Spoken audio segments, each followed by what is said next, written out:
كما باركت على إبراهيم وعلى آل إبراهيم إنك حميد مجيد۔ میرے انتہائی واجب الاحترام اسٹیج پر موجود حضرات علماء کرام، اس بابرکت محفل میں موجود میرے بہت ہی قابل قدر علاقے کے غیور مسلمان بھائیوں، عزیز طلبہ، یہ ہم سب کی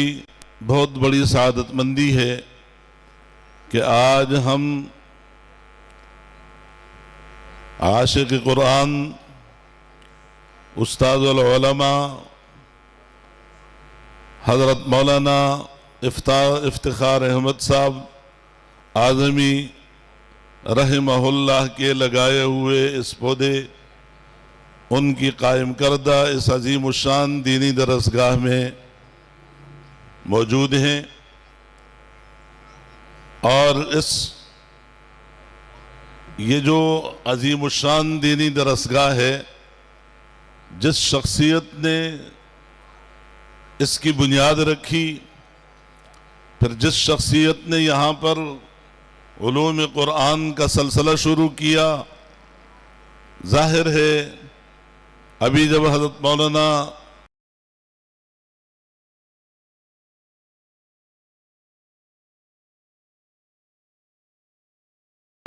جو قرآن کریم پڑھیں اور پڑھائیں تو پھر ان سے بہتر اور کون ہو سکتا ہے۔ اور پھر یہی صرف نہیں، آگے جو بچے قرآن کریم حفظ کر جاتے ہیں اور پھر وہ بڑی عمر کو چلے جائیں، قرآن کریم کے تمام تقاضوں پر عمل کرتے ہوئے اگر وہ دنیا سے رخصت ہوتے ہیں تو کل قیامت کے دن ایک حافظ قرآن اپنے خاندان کے 10 ایسے لوگوں کو جنت میں لے کے جاتا ہے، ایسے لوگوں کی سفارش کرتا ہے 10 کی کہ جن پر جہنم واجب ہو گئی ہوگی۔ اور پھر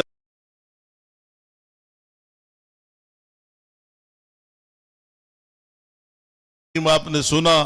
ختم میں آپ نے حضرت قاری صاحب سے قرآن کریم سنا، اس سے پہلے یہاں پہ تلاوتیں ہوئی اور ہو رہی ہیں، تو کل ایک حافظ قرآن سے قیامت میں کہا جائے گا کہ اس خوش لحانی، اس ترتیل کے ساتھ قرآن کریم پڑھتا جا اور جنت کی سیڑھیوں پہ چڑھ۔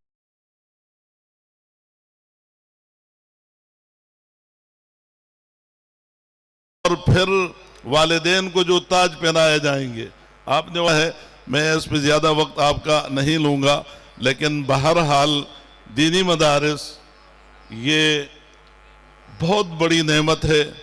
اور پاکستان جیسا ملک اللہ تعالیٰ نے ہمیں عطا فرمایا، اور اس میں جو دینی مدارس ہیں، آپ اندازہ لگائیں پوری دنیا پہ آپ نظر ڈالیں گے کہ جن ممالک میں دینی مدارس کا کردار نہیں ہے، وہاں کے لوگ حیوانوں کی طرح رہ رہے ہیں، وہاں حیوانیت برپا ہے، وہاں کوئی تمیز نہیں ہے، ماں باپ بھائی بہن کی کوئی تمیز نہیں ہے۔ لیکن جہاں پر قرآن کریم کے یہ ادارے قائم ہیں تو وہاں آپ کو تمیز بھی سکھلائی جاتی ہے، وہاں انسانیت بھی سکھائی جاتی ہے، وہاں انسانیت کی قدر بھی آپ کو پتہ چلتا ہے۔ تو یہ اللہ کا بڑا کرم ہے کہ یہاں پر یہ دینی مدارس جو ایک عظیم الشان خدمات سر انجام دے رہے ہیں، اور ہم یہ بھی دیکھ رہے ہیں، تاریخ سے بھی ثابت ہے کہ دینی مدارس کے کردار کو ختم کرنے کے لیے روز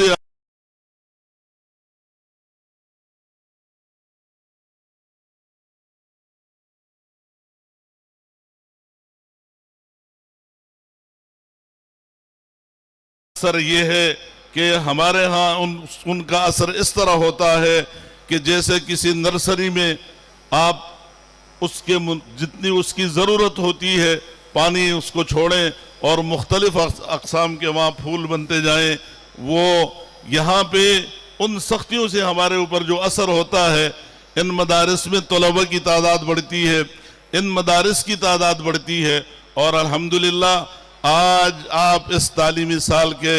اختتام پر اگر آپ کو وفاق المدارس کے اعداد و شمار سامنے آئیں گے تو آپ کو اندازہ لگے گا کہ پوری دنیا میں اگر ہر سال جتنے حفاظ بنتے ہیں، وہ پاکستان میں جتنے حفاظ بنتے ہیں وہ پوری دنیا کے ایک طرف ہوں، پاکستان میں جو حفاظ بنتے ہیں ان کی تعداد پوری نہیں ہو سکتی ہے، تو یہ ہمارے ان مدارس کا کردار ہے۔ انشاءاللہ یہ سلسلہ قیامت تک جاری رہے گا۔ آپ نے ماضی قریب میں دیکھا کہ مدارس کی جو